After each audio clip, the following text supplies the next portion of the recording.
accused. When I said so, I was referring to the accused. And by the accused, are you referring to which accused in specifically? Uma ungathi ungakhuluma nje ngqo baphi bo noma ukhuluma ngamuphi accused. Ukhumbule advocate ngaleso sikhathi kwakuyisikhathi secorona. So wonke umuntu wayengena evalubuso. You remember, advocate, that at the time it was during the time of the corona pandemic, so everyone that would come in or was coming in would come in with his or her face covered. Do you mean when they are there, sorry to say, I'll only refer to accused number 1 and 2, when they appeared in court on this matter?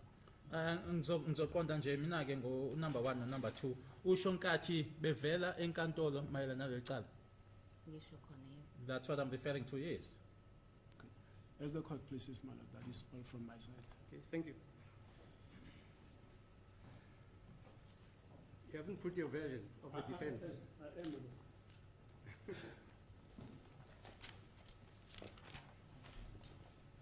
Now, ma'am, I represent 1 and 2, like I said. Their versions with regard to how they were arrested and how they ended up here is the following. Ngimeleke umsolo wokuqala nowesibili.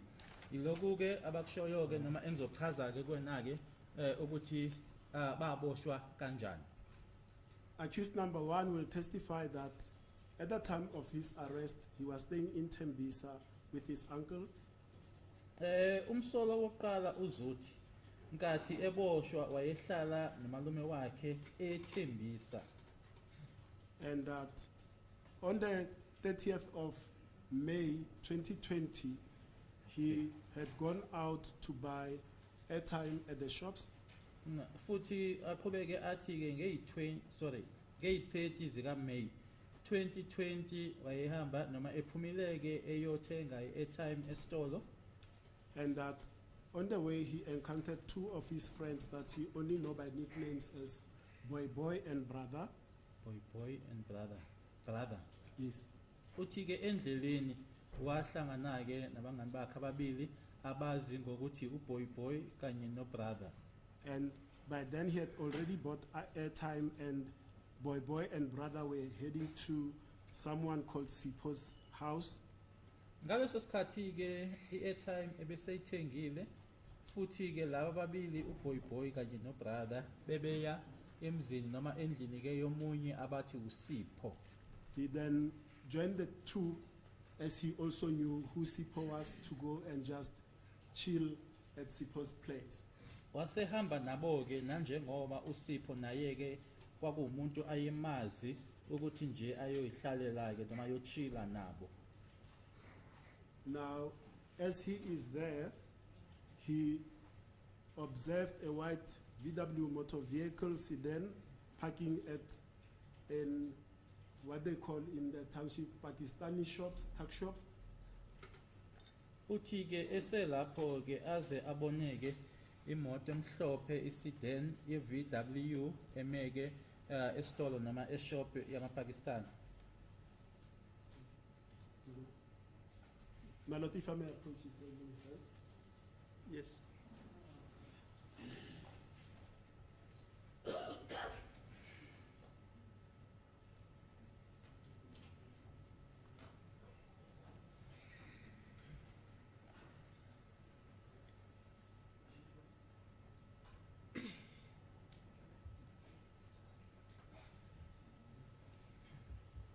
Your Worship, sorry, my lord, he was just changing the What's that? description. He was changing the description of the color. I said the color Oh, was white. It was so- red. Was white. So he says it was red, my lord. It was red. Yes. Okay, fine. Yena ke ummeli ebethe imoto ibibomvu kodwa ke useyamlungisa ke umsola uthi uyanithe yayimhlophe kodwa useyalungisa kuthiwa kwakuyimoto ebomvu. And then that in that car there was a female driver with 2 male persons as passengers. Nokuthi kuleyo moto ke kwakushayela umuntu wesifazane egibele naba kukho ababili abesilisa ababe phakathi. Then he says one of the passengers from that car got out, got into the tuck shop, bought a bottle of water and some bananas. Oyedwa kulawo mapassenger wasehla eyesitolo wathenga amanzi kanye nobanana And he returned back to the vehicle, and the vehicle never left the area where it was parked. wabuyela khona-ke emotweni and imoto leyo-ke ayizange-ke ihambe la eyayime khona. Now, as they were just chilling with the people that he says he was with, a few moments, a Metropolis officer with a firearm arrived, and he went to the red car, Uthe abanga isikhathi-ke nanjengoba yena-ke wayehlezi nalabo ayehlezi nabo kwase kufika-ke iphoyisa-ke la Metropolis, you said with a firearm. with a rifle, Ephethe-ke makhuluma nge-rifle ukhuluma ngale ibhamu eyinkulu-ke lahamba-ke leyo officer leyo waya kuleya moto. and having talked or whatever was happening in that car, he then saw that Metropolis officer crossing the road, coming towards their direction, pointing the rifle at them.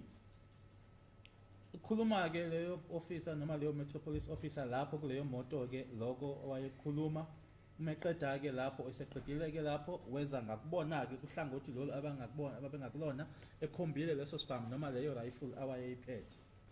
And at some stage during that, was they were looking at that officer and the other people that were in the car now coming in tow all the way as well, coming over to where that officer was coming to. Him That may- alone or him and the people in the car? The people that were in the car, first is that officer is crossing the road coming to where Yes. they are. Yes. Now also the people from the car come over. Okay. Liseza-ke lelo phoyisa lelo liphethe leso sibhamu leso nabantu labo ababesemotweni leyo nabo-ke babese bemlandela-ke beza la ababehlezi khona yena kanye nabangani bakhe. And he says he doesn't know where the other Metropolis officers came, but there's a wall in a house next to brother's house. He saw several other Metropolis officers with rifle walking in a crouching manner, also coming to join this officer towards where they were chatting. Uthi akazi-ke ukuthi amanye ama-Metropolis officer lana ayeqhamukaphi-ke kodwa ethi kwakunobonda-ke olwalukhona-ke ngamuzi loyo nabo babesebeza-ke nabo futhi bephethe ibhamu. And whilst all the officers were there, they were ordered to lie down on their stomachs. Athe uma amaphoyisa lawo esefika-ke kubona batshelwa-ke noma balayelwa-ke ukuthi abalale phansi ngezisu. They complied, and one of the officers, he doesn't know because they were on their stomachs, he asked them one by one what their names were and where they came from. Uthi-ke nanjengoba beleli phansi bebheke phansi kunephoyisa elilodwa-ke akalazi ngoba bebheke phansi ebabuza-ke umuntu ngayedwa ukuthi babe obani amagama abo babuya kuphi. And upon stating that he's from Mahlabatini, Nongoma, KwaZulu-Natal, they pulled him up to his feet. Uthe uma ebatshela-ke noma esesho-ke ukuthi yena ubuye emahlabathini kwaZulu Natal babe semisa ngeinyawo. And they searched him and confiscated his phones. Base bemsesha baphuca noma bathatha ifoni yakhe noma his phones. Okay, amafoni akhe. And thereafter they laid him again on the floor in his tummy. Base bephinda futhi bemlalisa phansi ngesisu. And thereafter they took the three other persons that he was with to their feet, searched them, and then laid them again on the ground. Base they searched the other two. Okay. Yes. Basesha nalabo abanye abawu-2 nabo awekade benabo nabo baphinde futhi babalalisa phansi. The long and short of it is that he was then taken to that car that was parked opposite, and together with several other police cars, he says it was about a convoy of plus minus 10 to 15 police vehicles from the Ekurhuleni, Metro Police, intelligence, all sorts of units. He was forced to take That's a the. lot, that's a lot. sir. Okay, sorry. 10 to 15 police vehicles from Ekurhuleni. It's Ekurhuleni, the Metropolis, the police, intelligence, all sorts of units. Uthi base bemthatha ke bemhambisa ke bemnikisa kuleyo moto ke noma kumoto eyayilapho.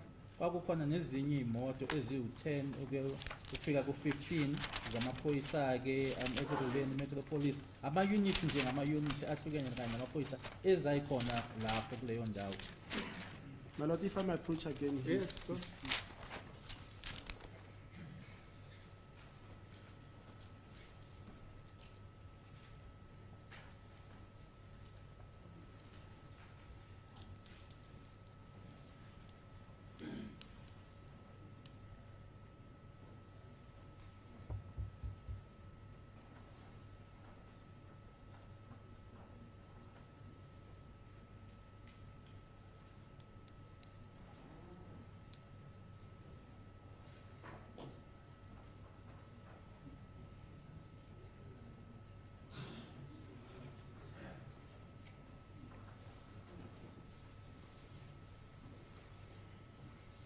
I'm indebted, my Lord. He was just correcting a small thing, my Lord, that all of these police vehicles, amongst them, the only one that was marked was the Ekurhuleni Metropolis car. Uthi kuzona zonke ke le imoto ke eyayinophawu ke noma eyayimakiwe kwakuyimoto ke amaphoyisa yase Ekurhuleni. And from there, he was forced to go to where he resided with his uncle at the rented place in Tembisa.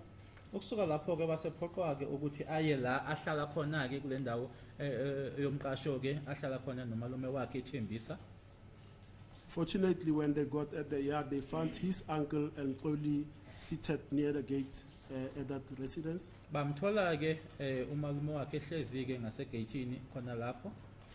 His uncle was in the company of a person named Xoli, he says he was his uncle's co-worker.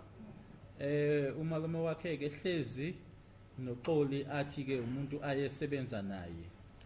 Now, they told his uncle that he's been arrested and forced his uncle to go and open the room in which both him and his uncle were staying, and they searched that area. Base betshela umalume ke ukuthi uboshiwe yena noma bambophile futhi betshela ke umalume ukuthi akahambe ke ayovula la bahlala khona bona bobabili. Indeed, a search was conducted and nothing was found at those premises, and then they then left with him. Ngokuthi ke bazosesha empeleni ke basesha abazange bathole lutho base behamba naye. But before they left, his uncle asked one of the officers by the name of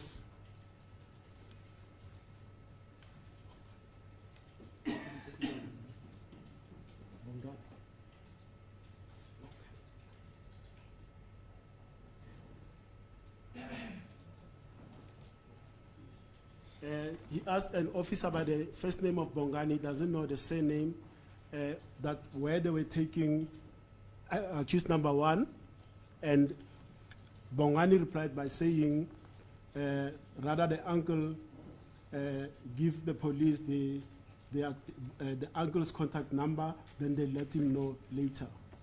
Wase umalume ke ebuza elinye iphoyisa igama lalo uBongani kodwa ke akamazi isibongo ukuthi bamsa kuphi ke uBongani wasethi ke kumalume ungcono ke ukuthi usinike ke amanamba akho amaphoyisa azokwazisa emuva kwesikhathi noma ke esikhathini.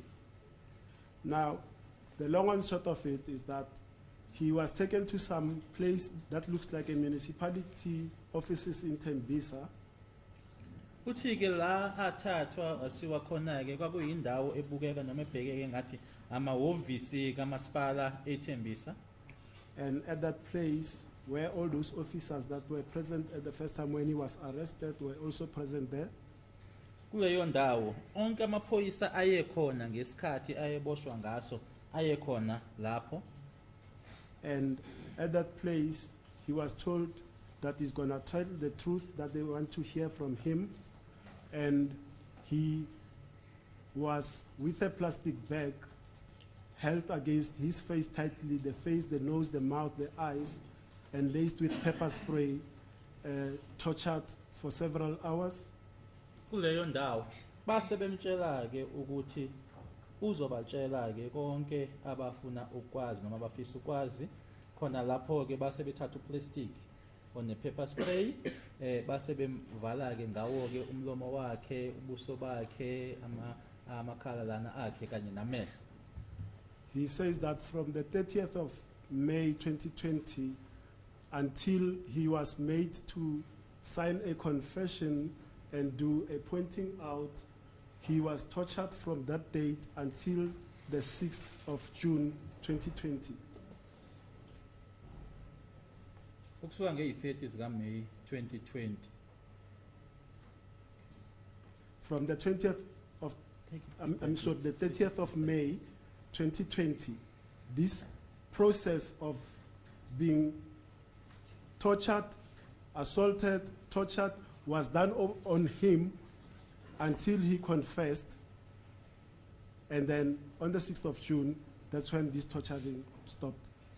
ukusuka nge-30 zika May 2020 konke lokhu kwenzeka ke ukuthi bemthoshara ke bemenza yonke into ukuze abe uyakhuluma ke wenza leyo confession akhuluma ngayo kwaze kwashaya ilanga langa eyi6 zika June 2020.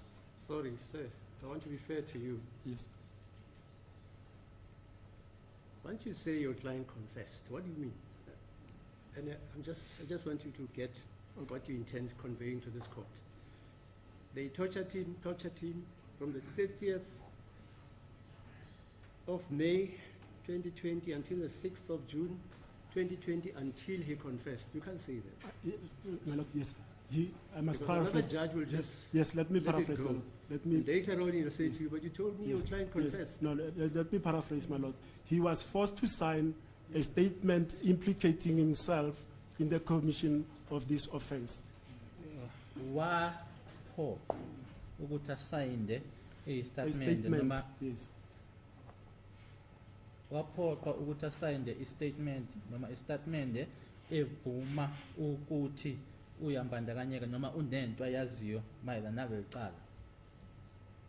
And once he had done that, as an peace atonement, the officers that arrested him then told him that, because in the time that he was arrested, he had never seen his family. From the 30th of May until 6th June, nobody from his family knew where he was. Kusuka ke ngeyi30 zika May ilanga leli athathwa ngalo noma aboshwa ngalo ke akekho umuntu omndenini wakhe owayemazi ukuthi ukuphi nendawo. Now, having signed the statement implicating himself, on the 6th of June, he was taken to, at first he was approached that what does he want for him to be done for him by the police, and he said that he wished to see his uncle. Kwase kuthi ke ngeyi6 lezo zika June 2020 esesayindile ke istatement leso wabuzwa ke ukuthi isifiso sakhe siyini wasesho ke yena ke ukuthi ufisa ukuthi angabona umalume wakhe. If I may approach, my Lord.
mean, that he was just confirming because he thought I made a mistake on the date. I was correct with respect to the date of the 6th, that they then took him home to KwaZulu-Natal into police cars to see his family. To KwaZulu-Natal. Yes. Okay. So ngalelanga-ke lange-6 zika-June 2020 base bemthatha-ke bemhambisa bemsa khona-ke e-KZN ukuthi ayobona umndeni wakhe. And when they got home, he was not allowed to leave the car whilst they were there. Uma befika noma uma sebefika-ke ekhaya akazange avunyelweke ukuthi aphume emotweni, But the police officers went inside and introduced themselves and told the parents that they are with him and that he's in the car and that he's been charged for the commission of this offense.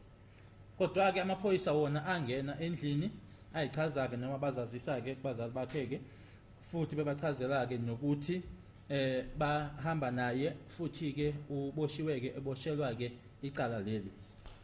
Furthermore, that after the police had done so, they sent firstly the father to come and talk to him in the car. Bathe-ke emuva kokuthi bekwenzile lokho baqale bathumela ubaba-ke ukuthi aye kuyena emotweni. And he then told his father that he had nothing to do with this offense, Wasetshela ubaba wakhe-ke ukuthi yena akunalutho okumhlanganisa nalesigameko. that he only agreed to sign a statement because he was being tortured and assaulted, Nokuthi-ke wasevuma-ke noma esayinda-ke istatement esemhlanganisa nalokhu ngoba babemshaya futhi bemthochara. and that further that they were forcing him to agree that he had committed this offense with some of the Buthelezi brothers, Futhi-ke bemphoqa-ke nokuthi-ke avumeke ekuthini wakwenza lokhu kanye kwababuthelezi. and he told them that he was being kept mainly at the police station in Pretoria called Villaria, Batshela nokuthi-ke ugcinwe-ke ePretoria eVillaria. and after that then they brought the mother, then the cousin also, but individually to talk to him in the car. Emuva kwalokho babe sebeletha uma beletha-ke no cousin wakhe-ke kodwa-ke umuntu ngayedwa ukuthi azokhuluma naye emotweni. And each time those persons came to the car, he repeated to them the same denials and the same averments he made to his father. Bekuthi-ke umuntu meza aphinde leyo nto ebeyitshele ubaba wakhe noma abeyitshele ubaba wakhe. Therefore, he denies that he was involved in the commission of this offense. Ngalokho-ke uthi yena-ke cha wayengekho nje ekwenziweni noma ekwenzekeni kwalesi sigameko. Now, with respect to accused number 2,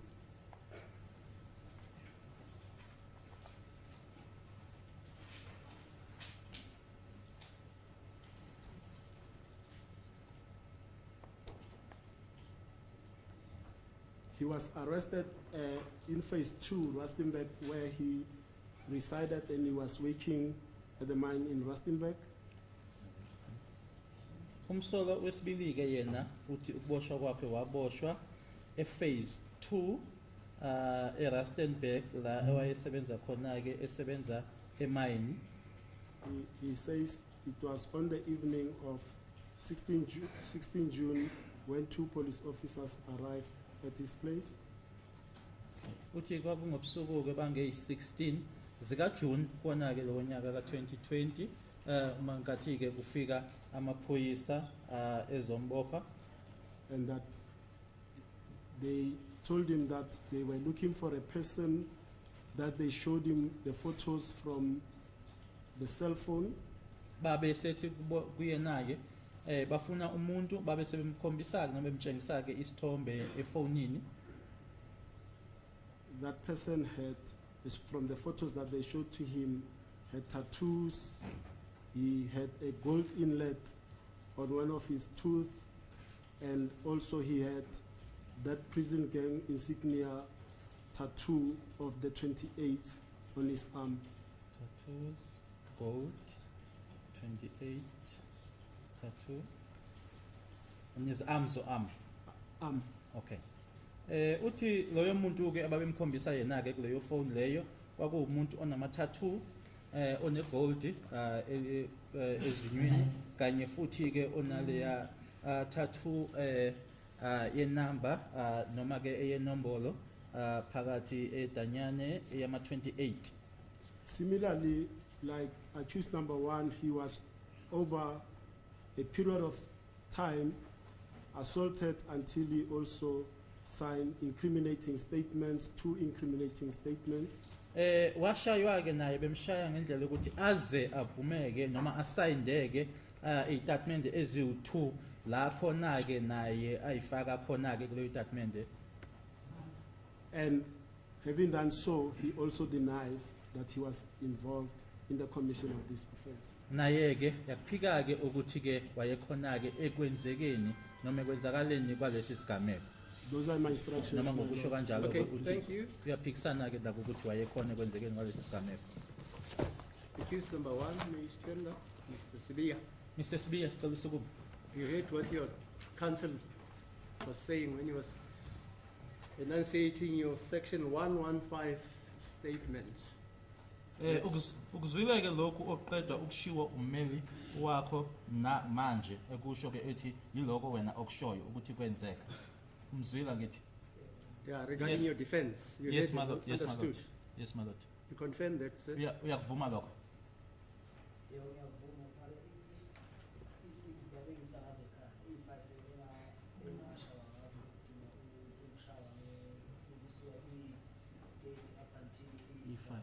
Okay, fine. Yes, my lord, but it's just the 6th is the day that I was taken home, and then the beating was started on the 30th up until the 5th. Okay. And then, yeah, I've corrected that. Fine. Is that the only correction? Yiloko phela ofuna ukulungisa. Hello? Mr. Sweet.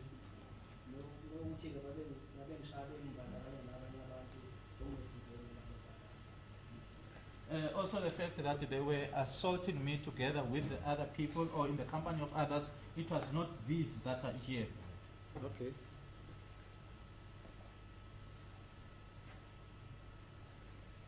Any other thing you want to add, sir? Corner win? I think that's that, my lord. Okay, thank you. Choose Mr. Ndusi, is it? Danzi. Danzi. Excuse 2. Did you hear what your counsel said? Ukuzwile. Regarding the defense statement. Ukuzwile lokho kushiwo ummeli wakho ngawe la egcineni ethi ke iloko omtshele kona uthi kwenzeka kanjani ukuthi uze uboshwe. Ukuzwile. Yeah, your Yes, second I one heard, my lord. statement. I heard it, my lord, but I wasn't assaulted for only 1 day. Hmm.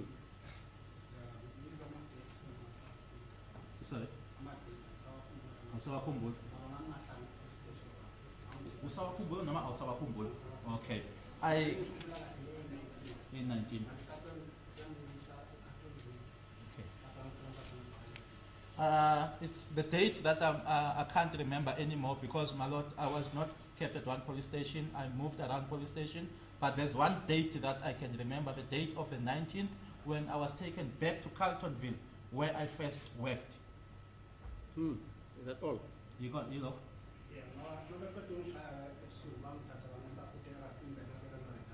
Okay.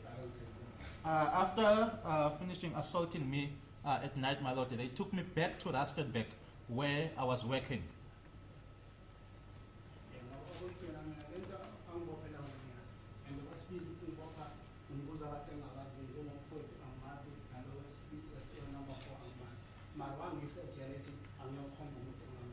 Wakusa ubani?